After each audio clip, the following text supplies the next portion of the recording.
Tick was released for the Super Nintendo and Sega Genesis in November of 1994. It's a beat-em-up game that is based around the Tick comic book series that ran from 1988 until 1994, and the cartoon series that ran from 1994 to 1997 on Fox Kids. The game was developed by Software Creations, which mostly made licensed games. There were plans to port this game to both the PlayStation and Sega Saturn, however the project was cancelled in 1996. The Tick is easily one of the most simple and boring beat-em-up games I've ever played. You have the fairly standard jump, attack, and special move in this game. Your standard attack is just a kick, and the special move summons your psychic Arthur, who swoops in and clears the screen.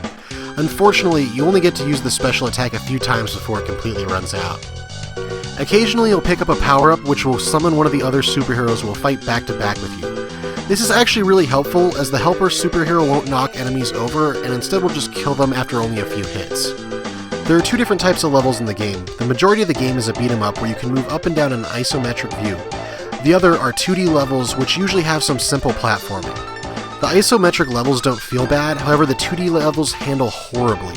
The controls on these levels are incredibly stiff, and the size of the Tick sprite is so large it makes dodging anything almost impossible. Where the game really begins to fall apart is the waves of mindless enemies you have to fight. The Tick throws way too many enemies at you on each level, to the point of it being almost laughable. Some of the enemies take so many hits to kill it's ridiculous. For instance, on Clark is the Cape Wonder stage, you can attack Clark non-stop for over 5 minutes and barely even leave a mark. The game itself isn't difficult, but playing it for any extended amount of time is. The game requires no strategy or skill, and it becomes dull incredibly quickly.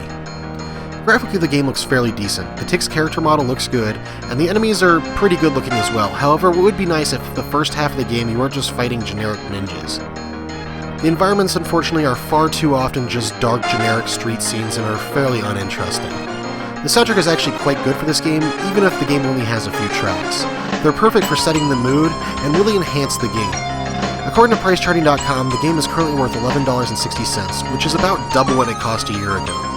The game's price is way too high for how mediocre the game is. When this game first came out, I bought it the second I saw it for sale. I was a huge fan of the Tick animated series at the time, and I was fairly disappointed in the game. Even for fans of the Tick series, the game isn't great. It completely lacks the humor of the show, and the gameplay is just bad. The Tick is a game I've always wanted to love, but never could.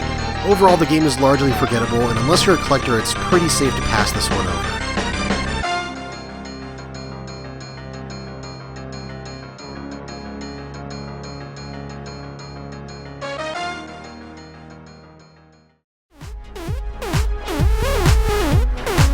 Yeah.